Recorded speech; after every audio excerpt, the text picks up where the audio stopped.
Hey, folks, welcome to the pre-show.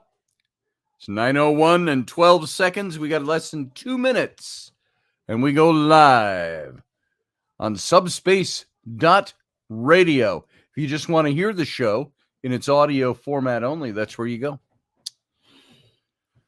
And in the meantime, just making sure we're all set up, all the right buttons are pushed. Bloody, bloody, bloody, bloody. What you doing back there, little girl? Hello. What's with the black lipstick? Are you Ruben Pastors today? Very pretty. Oh, where'd you go?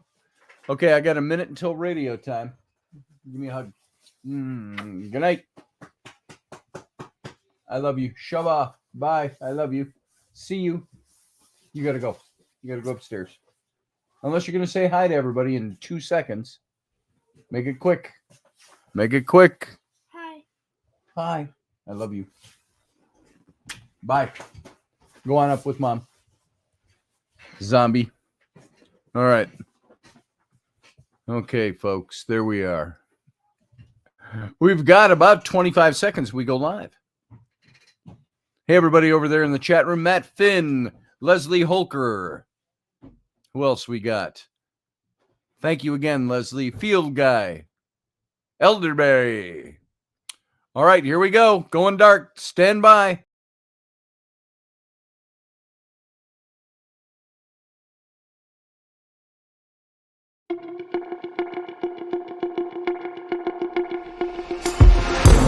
The Intrepid radio program with Scotty Roberts. Intelligent talk.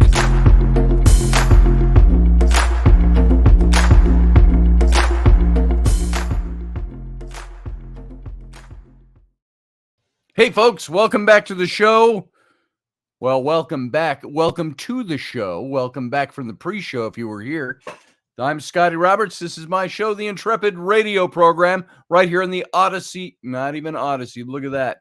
How did I do that? That's, you know how things get in your brain, the rote, on the subspace.radio. Odyssey was once owned by Russ Haslage, who is the owner of subspace.radio. Then it went to Ron Phillips. Then I left Ron Phillips and Odyssey and went back to Subspace with Russ.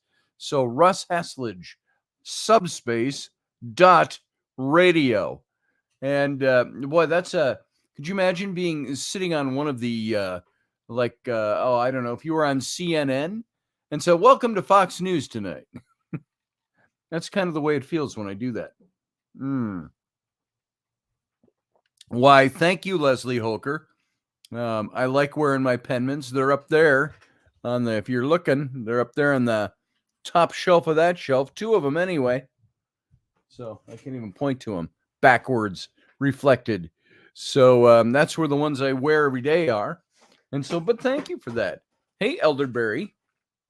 And Ellery's not.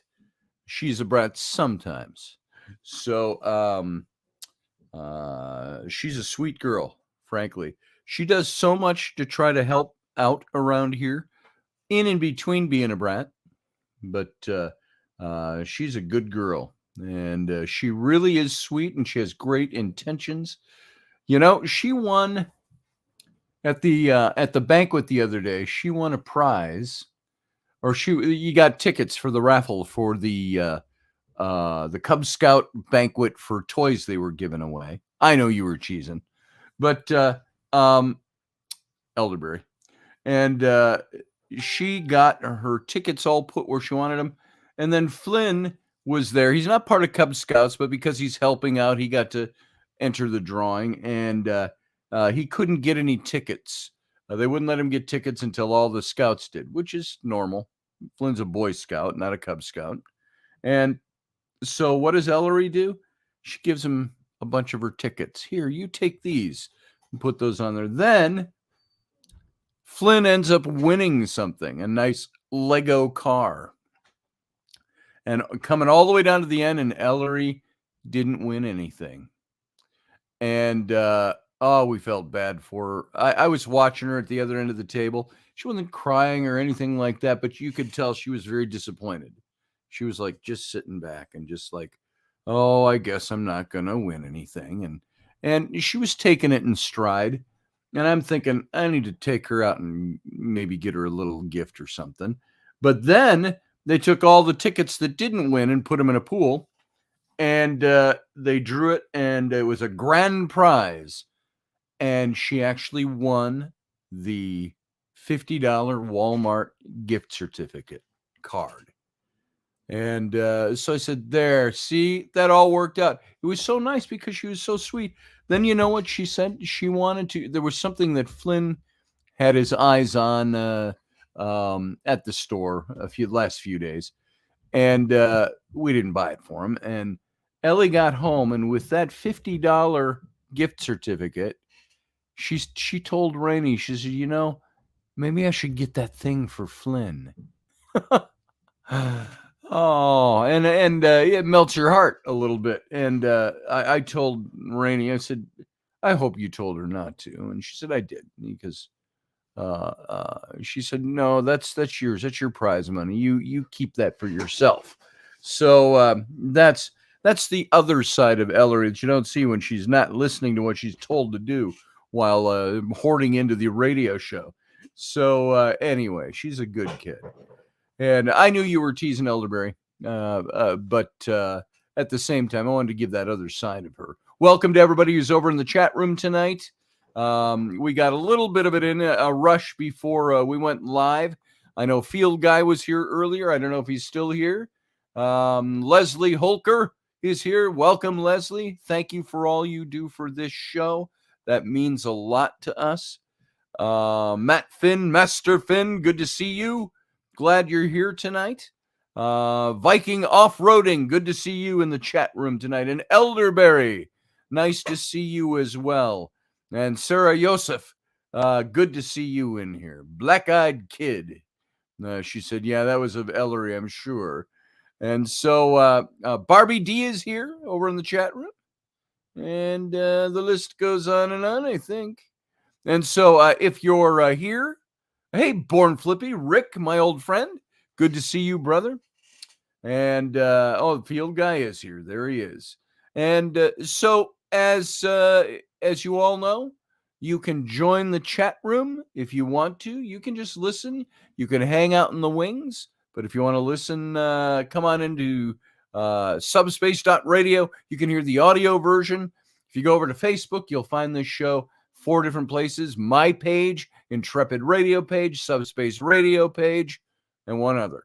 And you also can come over to the YouTube channel.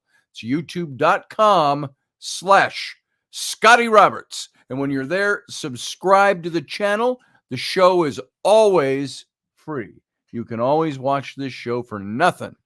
And but there is a join button. If you want to hit the join button, you can see 3 different ways that you can help this show out. And that helps defray the costs involved and just helps keep the lights on a little bit. And so we appreciate that. And everybody who helps us out there. And Paige Paige Rockwell Soiree, as I like to say, is in the room.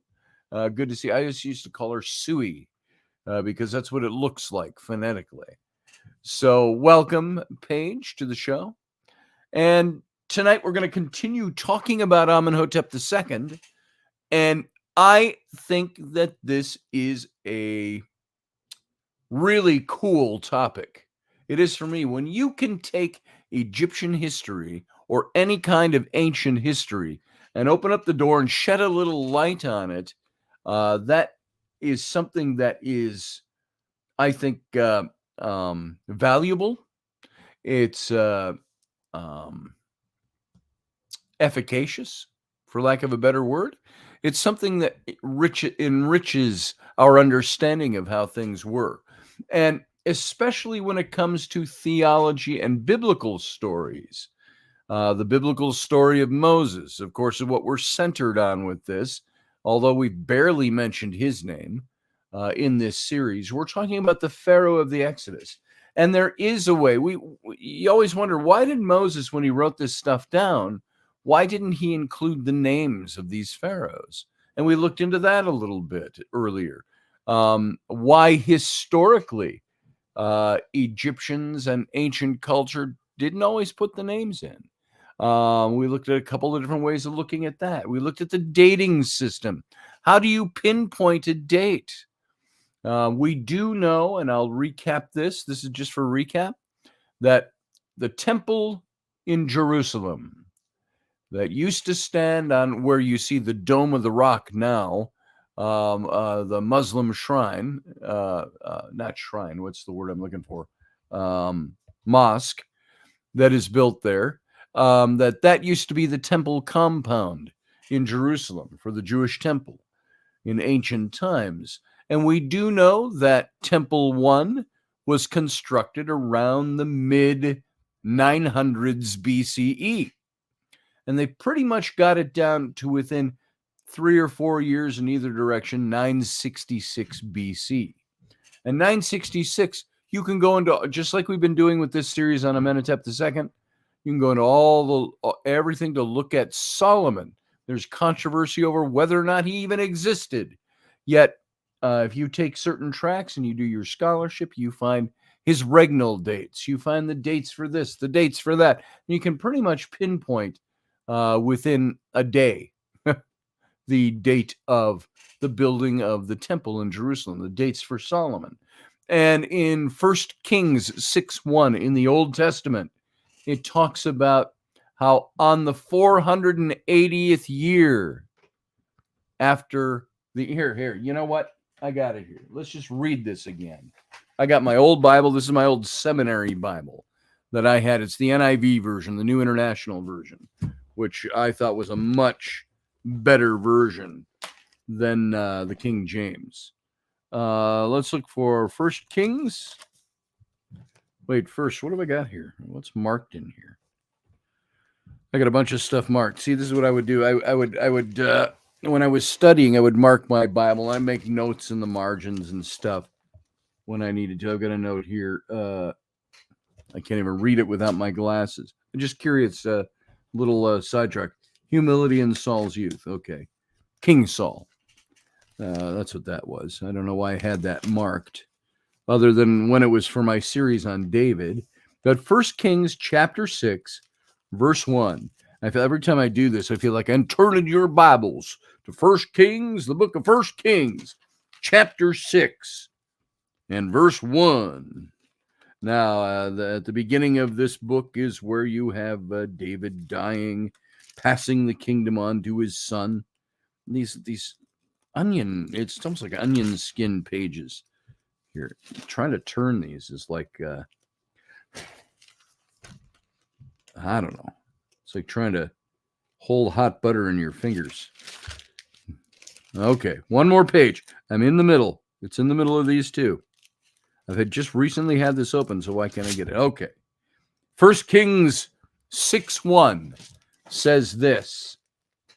In the 480th year after the Israelites came out of Egypt, at the 4th year of Solomon's reign over Israel, in the month of Ziv, the 2nd month, he began to build the temple of the Lord. Boom. So Solomon began building the temple in Jerusalem on that date, 480 years after the Exodus under Moses from the land of Egypt. Now we know that Temple 1 was built in right around, it's not even right around, 966 BCE was when the cornerstone was laid for the temple. And that could also double as a murder weapon. I missed something there, says Sarah. So,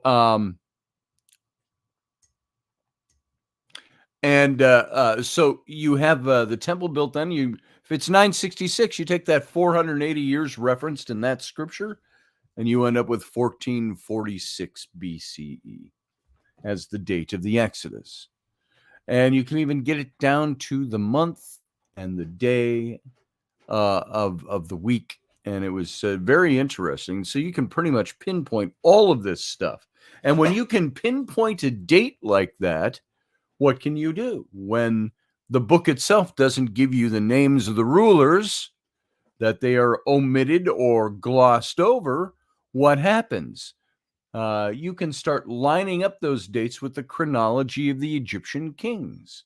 Now, the problem is there's 5 different chronologies. Well, 4, and there was one scholar who added one of his own, which a lot of scholars kind of guffaw at a little bit, but there were 4 different chronologies of the kings of kings of Egypt, and it all depended on lining up dates. Whose regnal date crossed over with this king's regnal? Were there co-regencies in there? Was there a 20-year gap or a 10-year gap? And so they kind of slide around by 10 to 20 years, these different chronologies.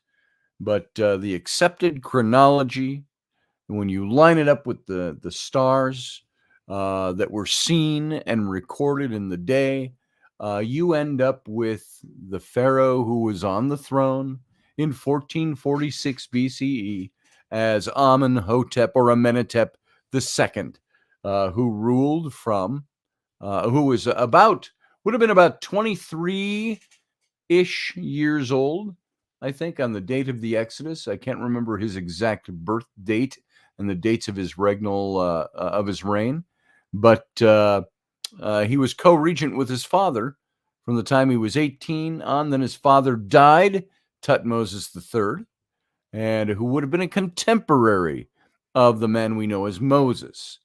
And so this is the dating system. This is how you come up with these dates. And this is how you can pretty much have an ironclad date of the Exodus, when it took place, and an ironclad candidate for, would he be a candidate if it's ironclad? Ironclad person who was the Pharaoh of Egypt. And that would have, at the time, that would have been Amenhotep II. And he would have been, like I said, roughly 23 years old at the time of the Exodus, and had been reigning for 5 years, had led 5 successful military campaigns during that 5 years, and so was very well known, very well established, great reputation. And might I add a note about him? Remember when we talked about this guy back behind me, Senenmut, who was my candidate for Moses, this guy right here. And Senenmut was brought to the throne, or not to the throne, to power by Hatshepsut, the female pharaoh of Egypt, who was the daughter of Tutmosis I, married to her brother, Tutmosis II, who was the pharaoh, who died, leaving his son, Tutmosis III, by a harem wife, not by his sister. Matkare was her name, who later became Hatshepsut. And she took over because the young boy was about 3 to 4 years old, Tutmosis III, not old enough to rule. She was his co-regent, and she sent him up to Mennefer, which is modern-day Memphis, up at the mouth of the Nile Delta. And that's where, and he grew up being the general of all her armies, and they had peace. He was not looking to take the throne from Hatshepsut, his stepmother, if you will, his aunt stepmother. Sounds very Appalachian, I know, but this is ancient Egypt and royal families. And so this is the guy. This is who he was. He was the son of Tutmosis III, who grew up as he was always the co-regent of Hatshepsut, but Matkari, who became Hatshepsut, her regnal name, and he was always her co-regent. But there was always peace in that empire. And he took the throne when she died some 25 to 26 years later.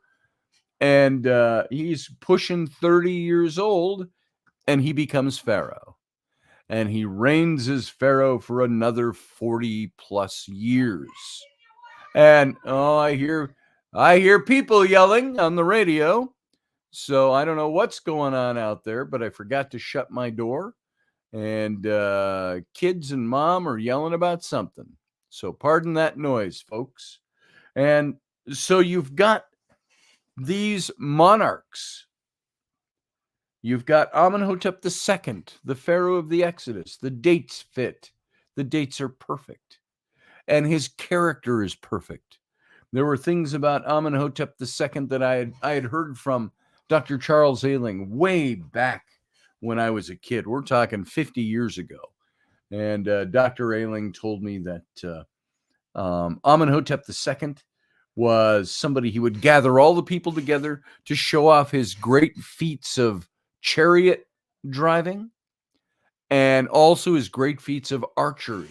He would set up, he would drive his chariot and he'd shoot at targets from his chariot with his bow and arrow. And this is something he did. This is what the Pharaoh did. What do you do in your pastime? I gather the people and show them how good a chariot driver and archer I am, among other things. So these are the people that were involved. These are the names that are missing in the biblical record. And I think it's important. Maybe it's not important to you in particular. What do you care who the Pharaoh of the Exodus was? Unless you're very invested in your faith. Now, people of faith, they don't need to know that stuff. They can operate by faith without knowing. For me, I always wanted to know. And what about conflicts with apocryphal texts? What about them, Sarah? Which ones are you thinking of? I don't think the apocryphal texts were... do the apocryphal texts, what about any conflict? What you got to do is carry those through the same dating system that we looked at. You got to look at the 480 years. You got to look at who was on the throne in Egypt. All those things are incredibly important. I'm not sure what conflicts you have in the apocryphal texts for the Exodus. One is some that I'm not overly familiar with.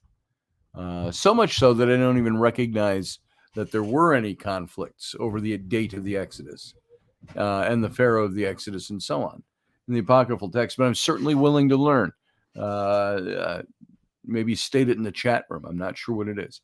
So that doesn't cast any light of doubt on the dating system here for me, though, because the dates fit and they're very well established.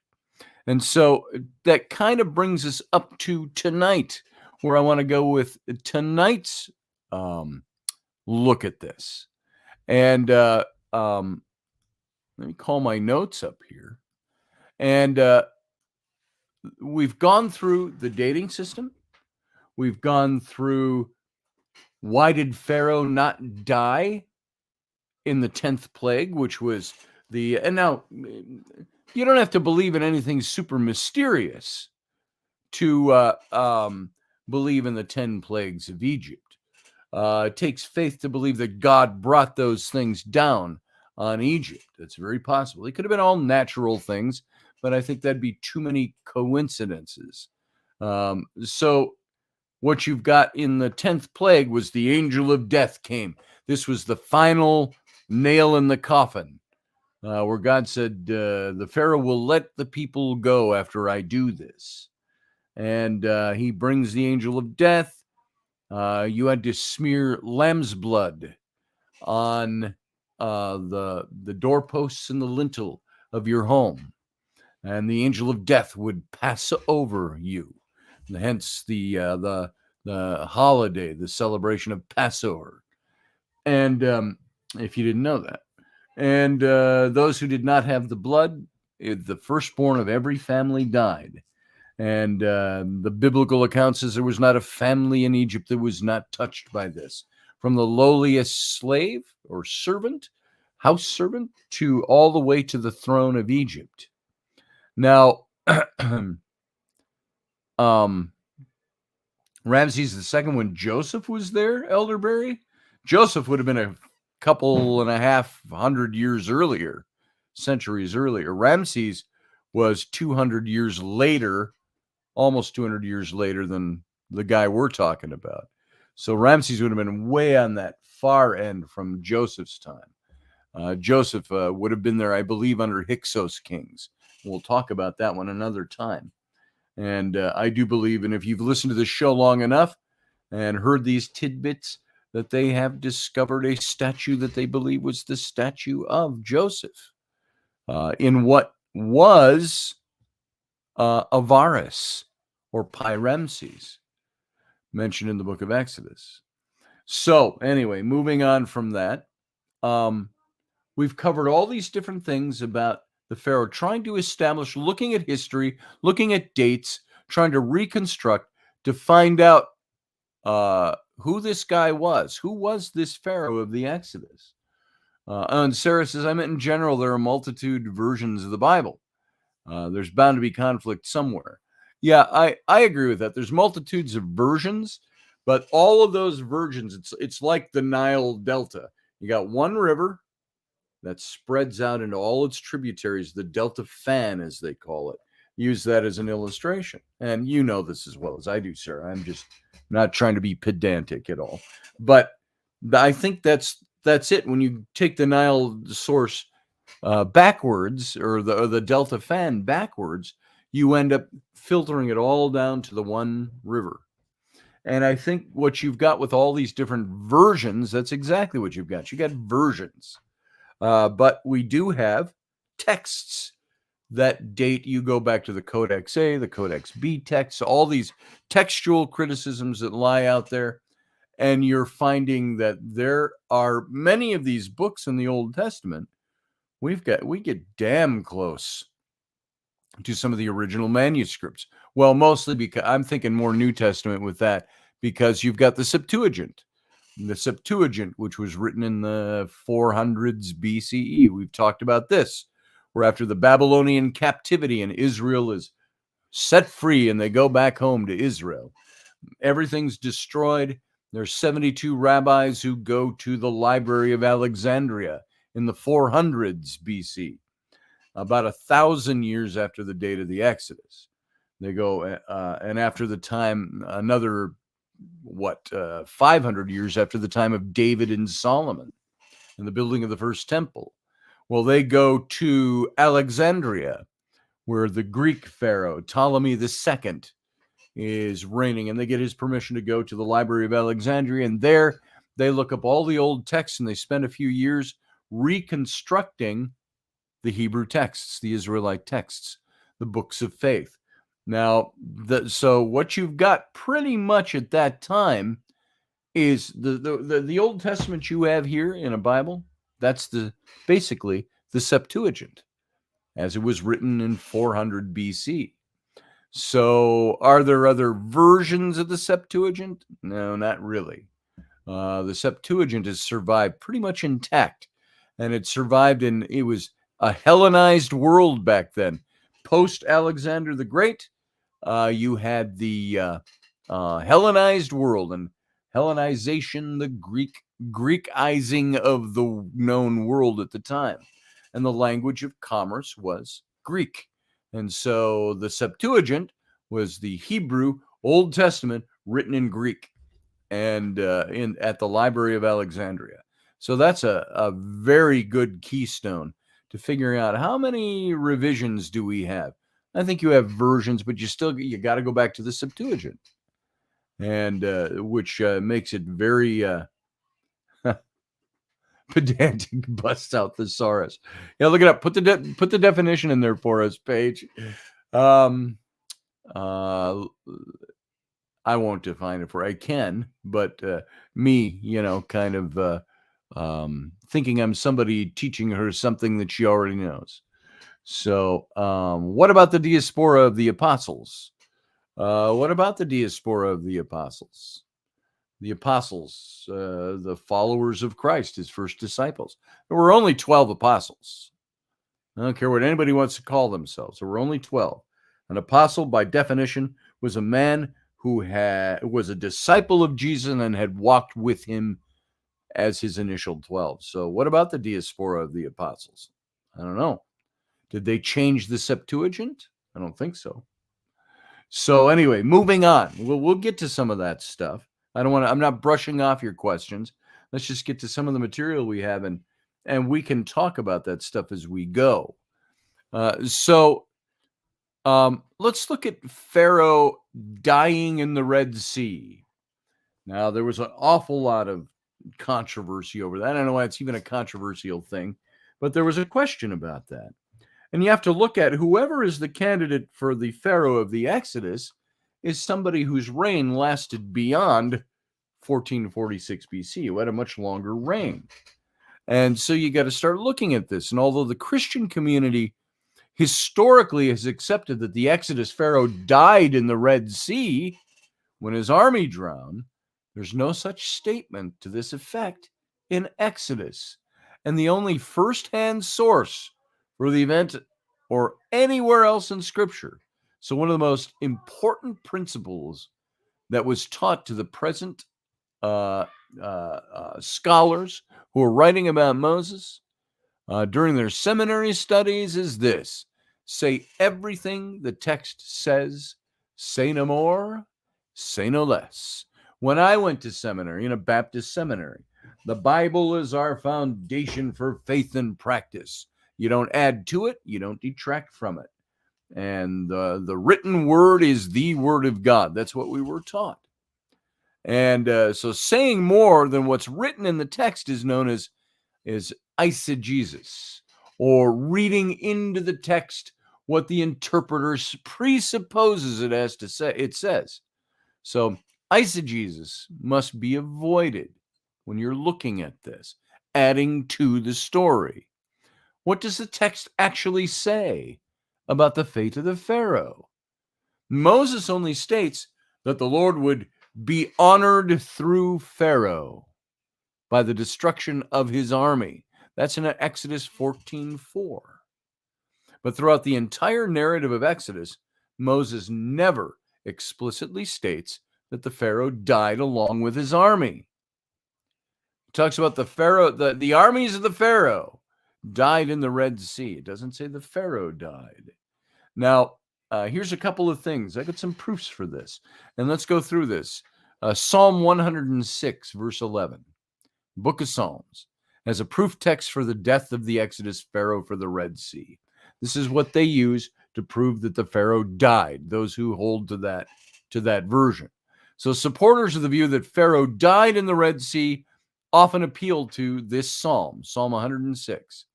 And the setting is the Red Sea rebellion that was instigated by the Israelite fathers who were in Egypt. And God parted the waters so that he might make known his power. And you know what might be kind of good here? Let me just grab my Bible and turn to Psalms. Turn to the book of Psalms if you got a Bible. If you've got your Bible, turn to the book of Psalms. Psalms 106. Here's Psalm 119, 115. Let's read some of this verbatim in the text. So Psalm, there's 107, 106. These are long Psalms, some of these. Holy moly. I keep turning pages to get to the beginning of the... And these thin, like onion skin pages, as I mentioned, are sometimes so hard to turn. Especially with this particular Bible that I haven't opened very much over the years. I use different versions or I go online. Let's see. I got to put on my glasses for this, so pardon me, folks. Those watching. Let's see. It starts off Psalm 106. Praise the Lord. Give thanks to the Lord, for he is good. His love endures forever. Who can proclaim the mighty acts of the Lord or fully declare his praise? And so on. It goes on all the way down to verse 7. When our fathers were in Egypt, they gave no thought to your miracles. They did not remember your many kindnesses. And they rebelled by the sea, the Red Sea. Yet he saved them for his name's sake. To make his mighty power known. He rebuked the Red Sea and it dried up. He led them through the depths, through a desert. He saved as if through a desert. He saved them from the hand of the foe. From the hand of the enemy, he redeemed them. The waters covered their adversaries. Not one of them survived. Not one of them survived, it says. Then they believed his promises and sang his praise. But they soon forgot what he had done and did not wait for his counsel. And then it goes on. So as you're looking at this story, you look at that psalm, it seems to indicate that not one of the adversaries, the Egyptians, survived the Red Sea incident. It says, after describing the parting of the Red Sea in verse 9, the psalmist adds, and he saved them from the hand of the hater and redeemed them from the hand of the enemy, and the water covered their adversaries. Not one of them remained. And the adversaries were obviously the Egyptian soldiers. And they were the enemies who were the haters of the Jews. Now, you can't even say that. They weren't Jews at that time. Judaism did not exist prior to Moses codifying it during the 40 years in the wilderness of Sinai after the Exodus. There was a pre-Judaic form of belief, but there was no Judaism yet. And the haters of the Jews, that's a commentary. You're extrapolating is what they're doing when they say that. So the sea covered them all. Not one of them remained alive. Allegedly, Pharaoh, the chief adversary, was among the smitten Egyptians. And if Amenhotep II actually was the Exodus Pharaoh, then his reign would have ended abruptly during the year of the Exodus, around 1446 BCE. Since he ruled at least 26 years, which I'm going to prove to you, his reign must have been begun by 1471 BC. And the weakness with the death in the Red Sea theory, though, is that it can't be synchronized with the reigns of the previous 5 pharaohs, whose regnal dates are known, being fixed by the Ebers Papyrus. And since the regnal dates are known, except for that of Thutmose II, whose rule lasted from 4 to 12 years. He was the sickly husband to Hatshepsut, the father of Thutmose III, who is the father of Amenhotep II. Amenhotep II's 9th year could not have begun in or before 1471 BCE. Even if Thutmose II ruled for the minimum of 4 years, the reign of Amenhotep II had to begin in 1462 BCE or later, leaving 9 years too few for the reigns of all the intervening monarchs. Therefore, and now, by the way, we've already established that the Exodus took place in 1446. So we're going on that precondition that it took place and that Amenhotep II was the pharaoh. But he would have had to reign for at least 26 years. The Exodus just takes place too soon for that to have happened. So due to the limitations that represent fixed points in biblical and Egyptian chronologies, if Amenhotep II was indeed the pharaoh of the Exodus, there's no reason to conclude that he drowned in his army.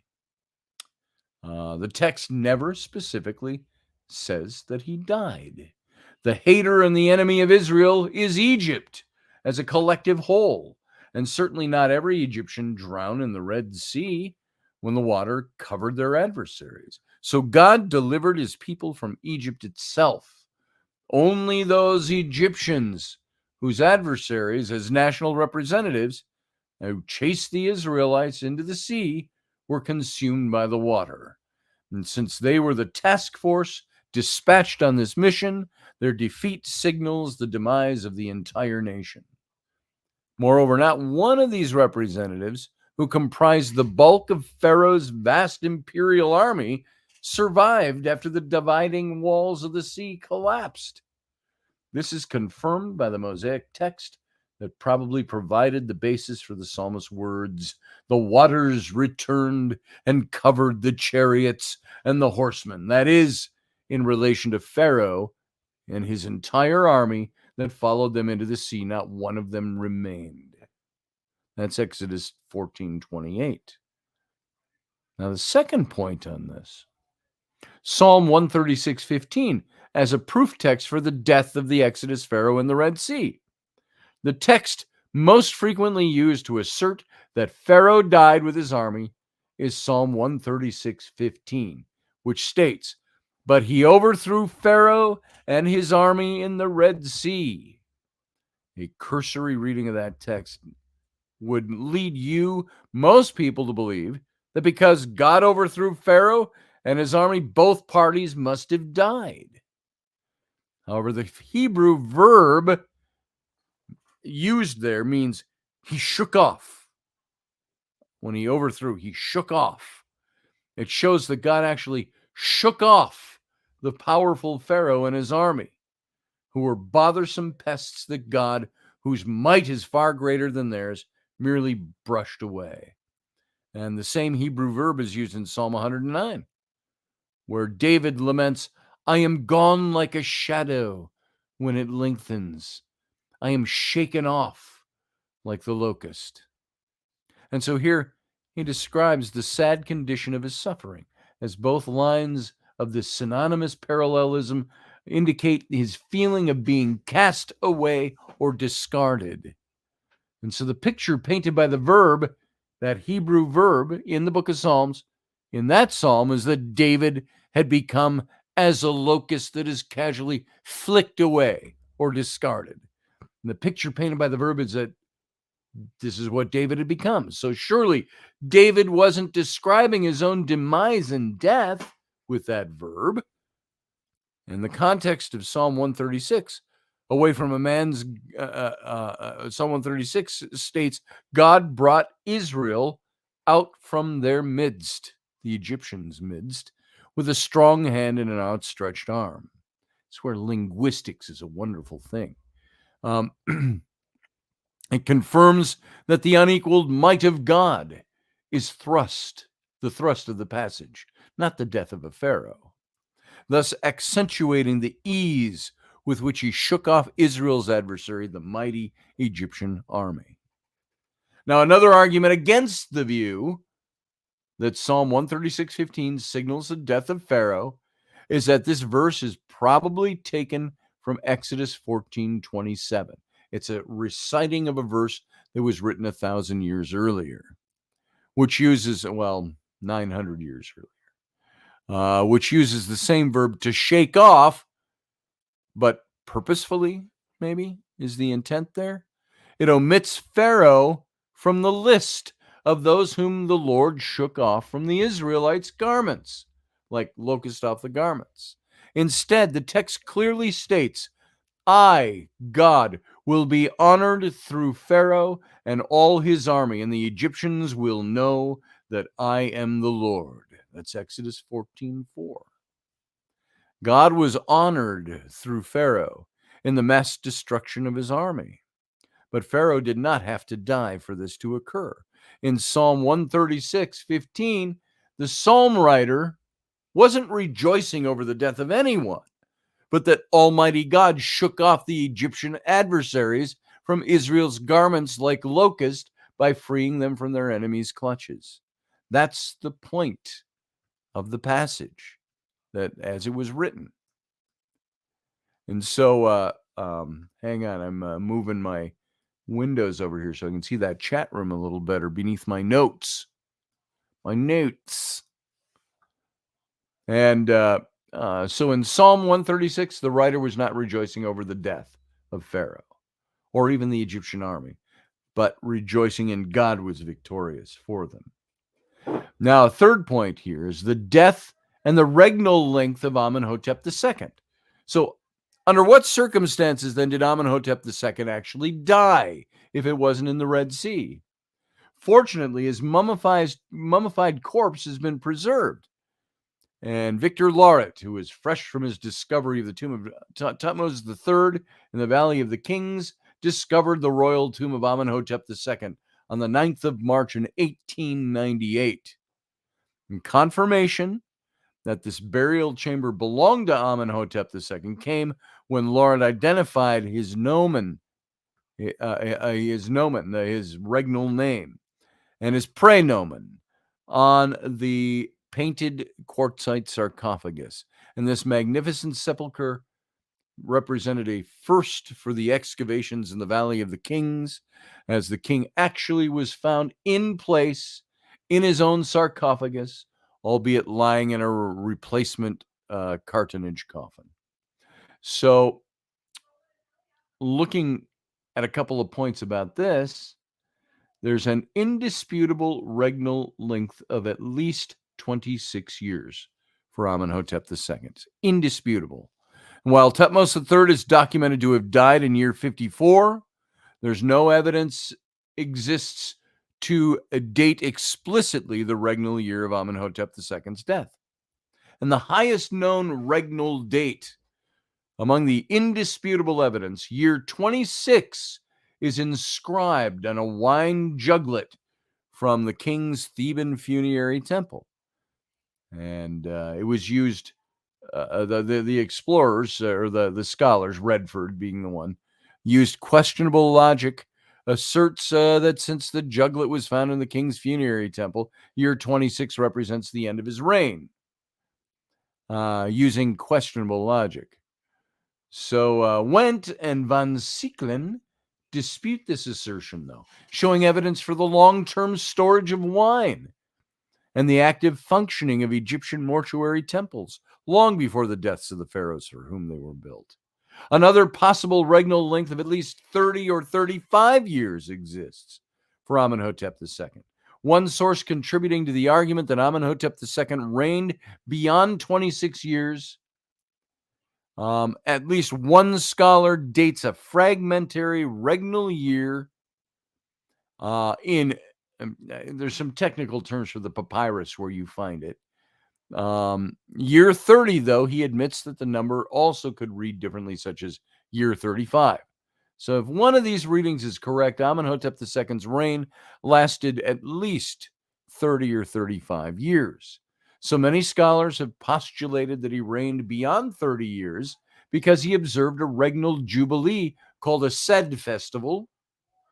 Remember when I had my little vision at Saqqara at the Step Pyramid, and it took place in the Heb-Sed, S-E-D, the Heb-Sed court.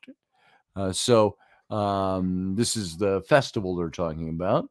And it was a celebration that historically marked the 30th year of a pharaoh's reign, the Sed festival.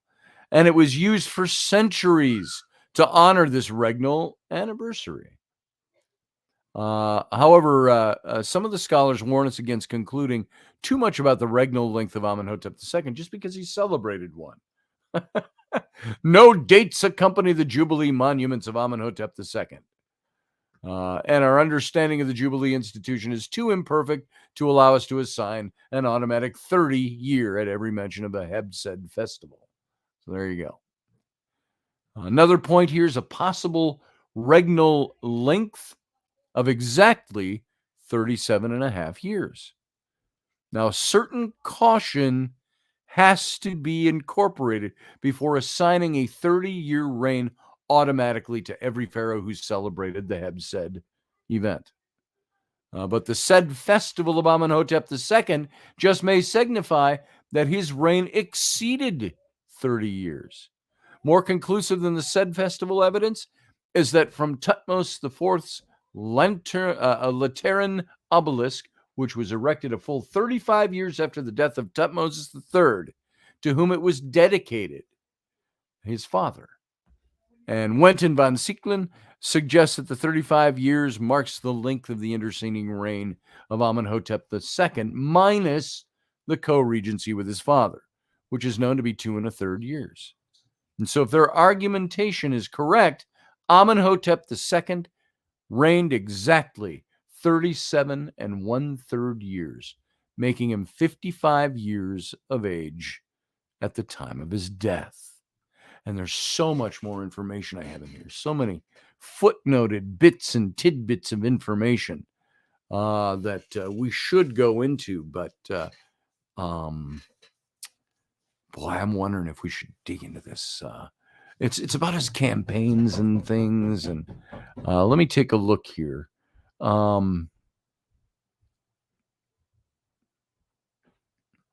If I dig into this a little bit, this will take us a few minutes, maybe bring us up to the end of the radio program on air. But the 12th dynasty pharaoh, Sesostris I, who reigned from 1960 to 1916 BCE, he erected 2 obelisks in front of the temple pylon at Heliopolis on the occasion of his first said festival, his first 30 years, commemorating his 30th regnal year. Now, during the 18th dynasty, Tutmosis III, the father of Amenhotep II, contemporary of Senenmut, I believe Moses, seemingly celebrated a said festival in his 30th year as well.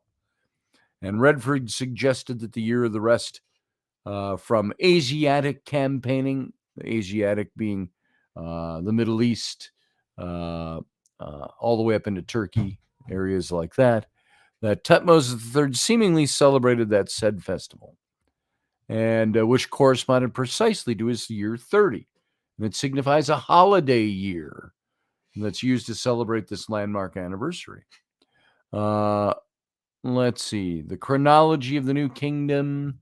The occurrence of a co-regency under Tutmosis III and Amenhotep II is essentially undisputed among conservative Egyptologists, as supporting evidence for it's plentiful. As a matter of fact, remember when I said Hatshepsut, who was the woman who brought this man to power, Moses, Senenmut. She reigned as co-regent with Tutmosis III. When she died 22 to 24 years into her reign, he, being a general up in Memphis, up in the north, came down to Luxor and took his rightful position as pharaoh. He was about 29 years old at the time. And he ruled until he was, 29, 40, roughly 70 into his 75th year, where he was co-regent with his son, Amenhotep II. So this co-regency existed. There's all kinds of evidence that the co-regency existed. But when Tutmosis III became pharaoh in his own right, as a man in his prime at age 29, it's said that he destroyed all the likenesses of Hatshepsut from her temples, from her funerary temple at Deir el-Bahri in Luxor. You can go see it there. They're all artfully chiseled out. You can see her form, but it's chiseled out. This was defacing or erasing. And Tutmosis III putting his name and his cartouche and his images on the temple. But he left off at a certain point. He just did that to establish, I am the pharaoh now. There is no co-regency. That's what they did. But there's more and more evidence mounted to prove that it was his son, Amenhotep II, who came back and did all that erasure, referred to Hatshepsut as that bitch queen that ruled before him and his father. And he erased all of her images, and he buried statues. He defaced her images all over Egypt. And my thinking, as I wrote in The Exodus Reality, was that this is because, I'm trying to think of the best way to say this succinctly. This was because that man over my shoulder, Senenmut, as Moses, 40 years after he fled Egypt and disappears from the Egyptian scene, came back to Egypt, led the deliverance, led you had the 10 plagues, you had the Red Sea incident, all of that. It was that Pharaoh who took every remaining image of Senenmut and also destroyed it along with Hatshepsut. And why would you take this guy's images? Why would you they buried 9 of his statues in a pit in Luxor? I think this is because it was very evident, and there were very good stories, solid stories that Senenmut and Hatshepsut were lovers. He held 92 royal titles given by her. And so, if this is the guy who came back as the deliverer, Moses, maybe part of the reason Pharaoh resisted him so strongly is because he knew who he was. Then again, the Bible says all those who sought your life are gone. But I think that's an interesting fact that Amenhotep II obliterated all her images and then all of his images. So let's see. According to Shea's theory, his current position was built on a foundational presupposition, namely that Amenhotep II died in the Red Sea. And the proof that Shea presents for his position is that Amenhotep II reportedly launched 2 first campaigns. And according to Shea's theory, a successor, Amenhotep II-B, was secretly and deceitfully placed on the throne after Amenhotep II-A's drowning in the Red Sea. But with the caveat that the latter pharaoh used the same birth name, the same throne name as his deceased predecessor, thus completing the reign of Amenhotep II as an imposter. Interesting fictional storyline. But this outlandish theory is fraught with all kinds of difficulties, creating far more problems than it solves. The foremost being that this entire leap of speculation is based on the false yet completely handicapping presupposition that the Exodus Pharaoh died in the Red Sea. And since this presupposition this presumption was demonstrated to be inaccurate, only Shea's arguments stand to be evaluated. If the 2 first campaigns of Amenhotep II were actually one campaign, which will be proven, I'll prove that in this series, then Shea loses all impetus for his fantastic claim. And you know what I've done? I've overrun the radio time. We're already off air over on subspace.radio as of 30 seconds ago. So sorry, radio listeners, if you're hanging on over here in the chat room over on the YouTube channel. I overran our time. There was no closing music, no live long and prosper or anything like that. We just went off air over there. I talked over our time. So let's do this. There is so much info. I started delving into this extra information, this footnotey stuff that I have here.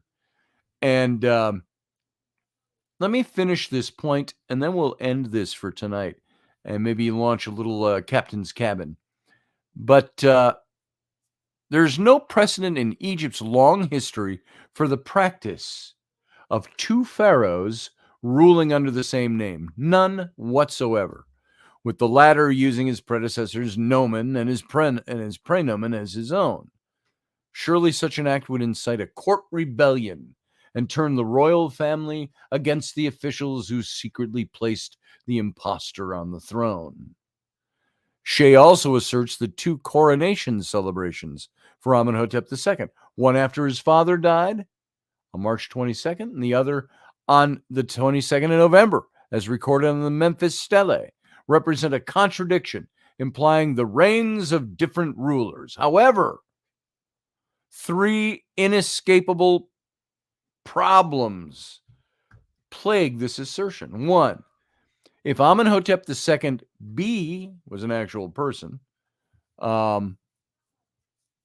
if Amenhotep II-B was coronated on the 22nd of November, the deception of the court officials would have been exposed. Okay.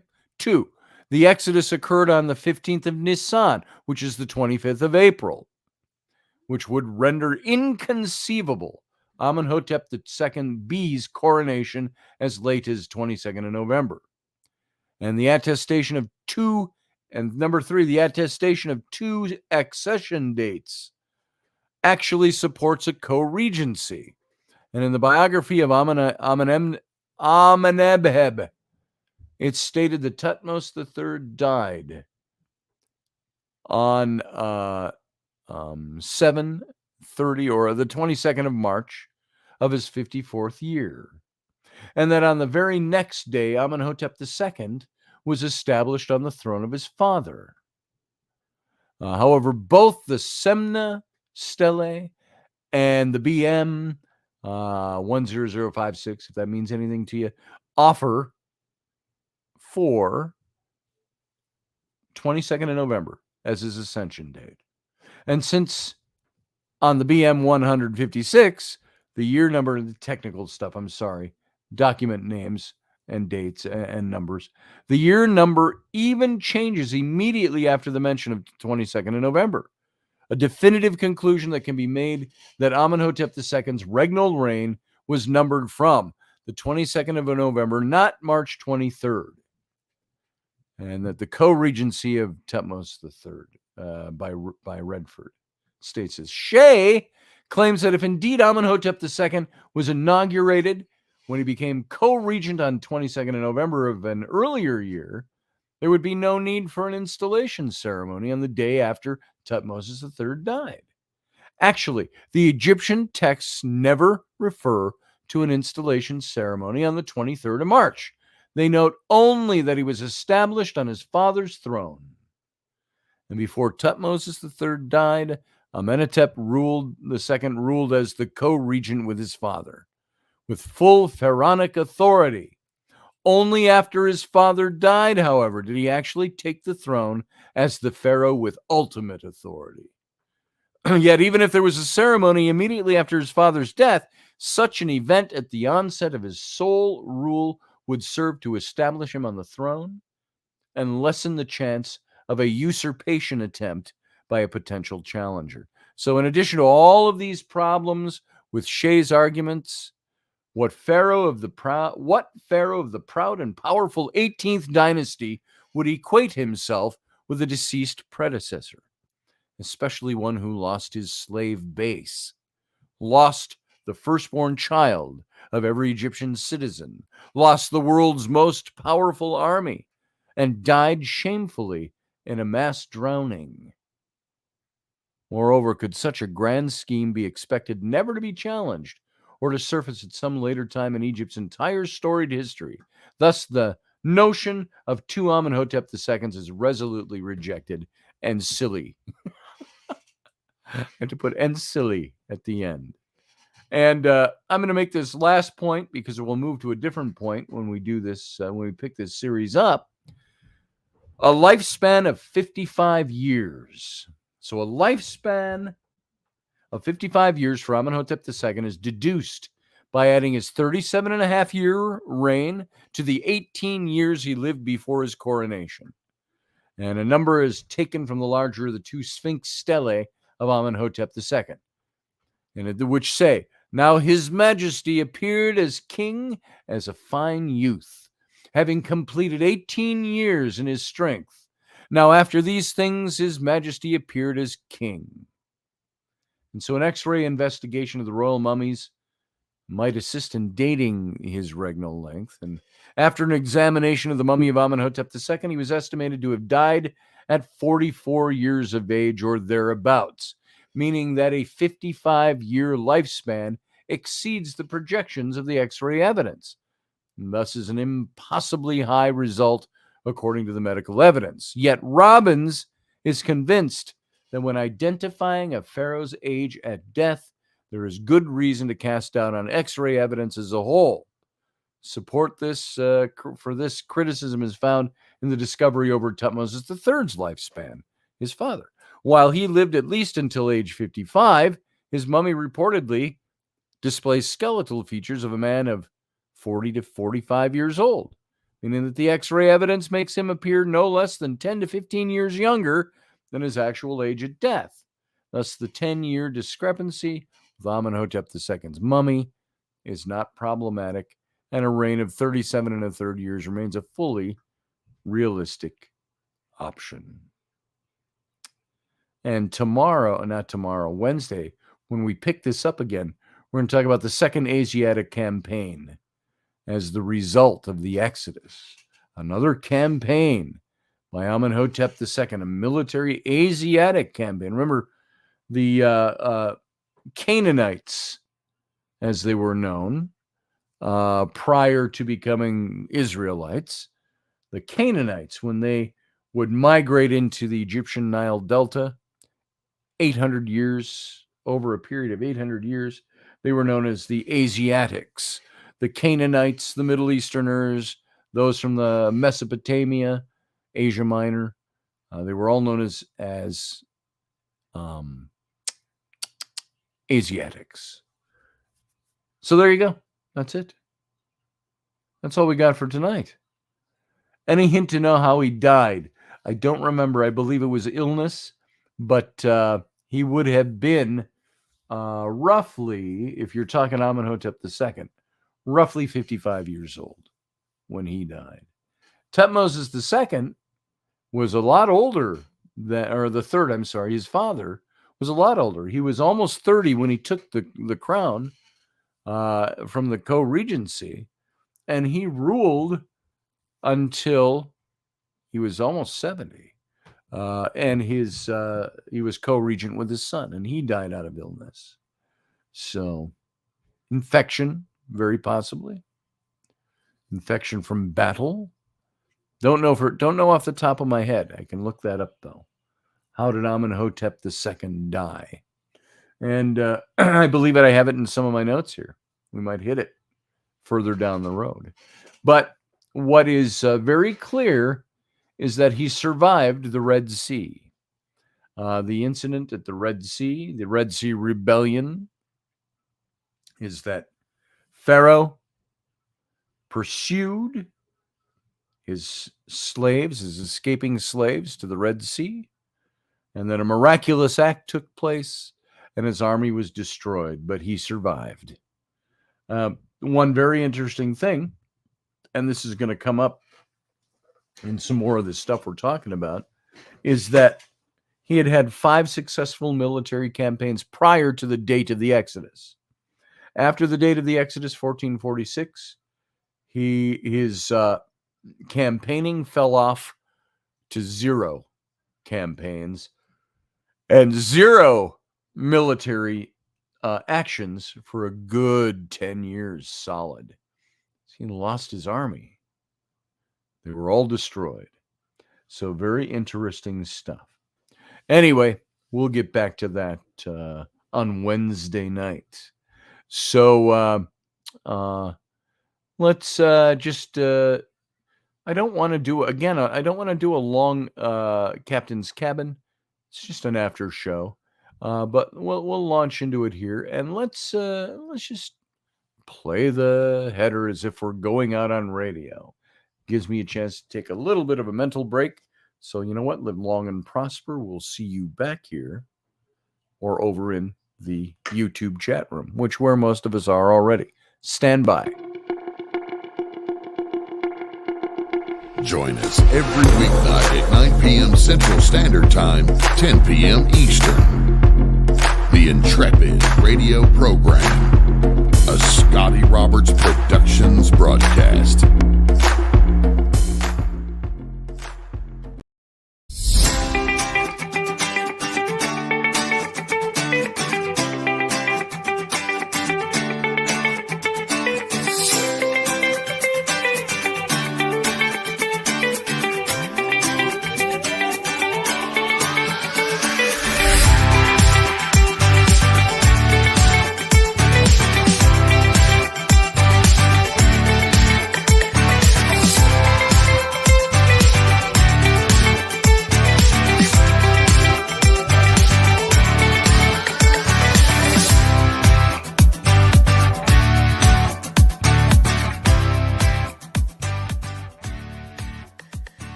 Hey, welcome back to the Captain's Cabin.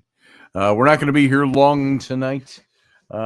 Still need to just call it a day here pretty quick. And so we're not going to go long, but I appreciate all of you being here. We are working, as I mentioned, on rebranding the show. I love the Intrepid radio program. I love Intrepid. It's been part of my professional life for since, well, Intrepid has been since 2011 when we launched Intrepid magazine.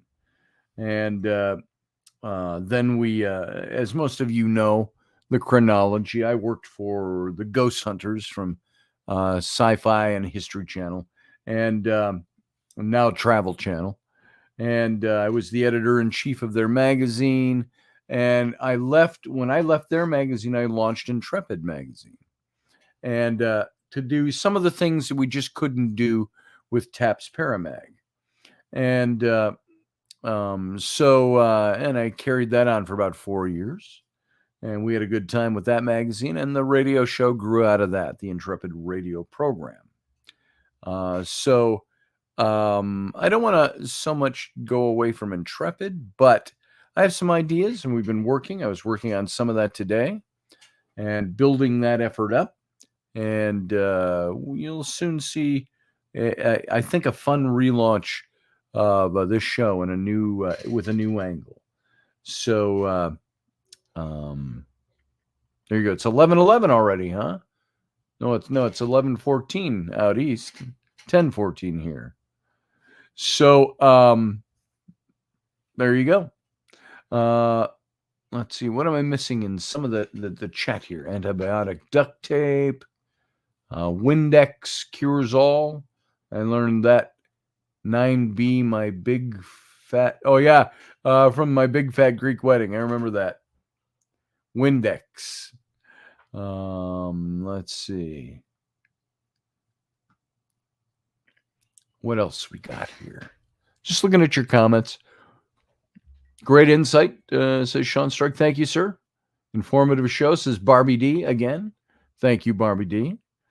And some of this stuff, what makes this, I think, very interesting is it takes simple stories and you shed a little history on it, a little research into the history of the people involved, and you start seeing all the facts come together, which I think makes it a very strong presentation altogether. So, random input: a slice across the back of the calf with a dagger can kill you given a few weeks. That's right. You know how Cambyses died. Remember Cambyses? He sacked Egypt in like 525 BCE. Greek king, Persian king. Over an insult, of course, over a woman. You guessed it.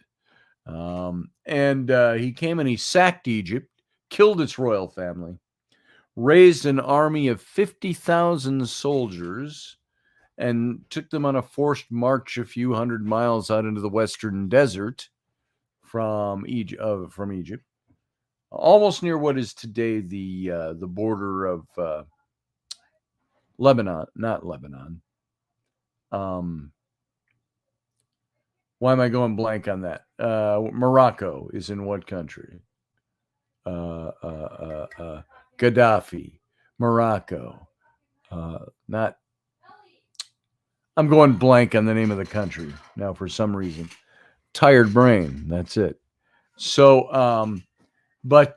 en route, that army is destroyed by a great sandstorm and never seen again, according to Herodotus. But Cambyses had, somewhere along the way, he had mounted his horse, and his sword cut into his thigh and sliced open his carotid artery. And he bled out in about 10 minutes. He was dead. So there you go, Chuck Thurston. Not infection. He bled out from cutting his leg open with his sword. So, yes, connecting the dots. Michelle Canham Free. Hard to stay sober lately, yeah? Need something stronger than Windex. Yeah. No, not Pakistan. What the heck is the name of the... Libya. Good grief, Libya. And it was an L. I wanted to say Lebanon. I wanted to say Lisbon, but Lisbon's not a country. And Libya was escaping my mind. So Morocco, all those. So blah. There it is. We were supposed to take a trip, our second Exodus reality trip, John Ward and I, and we had people signed up for it. And it so happened that a couple of weeks out from the trip was when there were Egyptians executed on the beach in Libya. And we were going to go to Cairo and then Luxor, Cairo first, and then we were going to travel across the Western Desert. No, we were going to go up to Alexandria and travel from Alexandria down and go to the oasis of Siwa, where supposedly, not supposedly, where Cleopatra and Alexander the Great and these guys were all buried. And we had to cancel that trip because there were, what was it? It was 23 guys, Egyptians, were killed on the beach, beheaded on the beach in Libya, about 20 miles from the border between the two countries, about 20 miles, 29 miles, I think it was, from Siwa. So that happened. That was like 2014, something like that, 2015. So, yeah, Morocco is right. Libya is next to it. I thought Morocco is a city, right? No, Morocco's a country. Okay, never mind. So that's how my brain's working tonight. Paige says her husband has family in Libya. There it is, Libya. So, femoral artery. What did I say? Carter? Pulled a Joe Biden there. And then he mounted his horse and he cut his leg with his special Lebanon and died. Oh, my goodness. He says it's a dirty coffin. Yeah, I believe you, Paige. Yeah, it's kind of dusty and dirty and probably not a fun place to be. So, but picturesque to visit for sure. All right, guys. Here's what I'm going to do. I'm going to take off for the night. It's 10:20. Absolutely, Field Guy. I'm right there with you. Got to get out of here and feeling draggy. So that's my excuse. So I will see you all on Wednesday night for a little bit more on Amenhotep II. Believe it or not, there's a ton of material still left to look at this guy. And then, of course, tomorrow at 4 p.m. Central, 5 p.m. Eastern, Wendy Robertson and I will be doing Robertson. Hey, Anita Palmer. Good night to you, too. Michelle Canterbury says, my mother's handle was Tweety Bird. My parents owned a cab company in the early 70s. That's pretty cool. So, hey, Uncle Dave. You have a good night, too. Wed my B-day, what a day. Whatever, Field Guy. All right, guys, so you all take care. I'm going to get out of here. We'll see you tomorrow on Robertson. And until then, live long and prosper.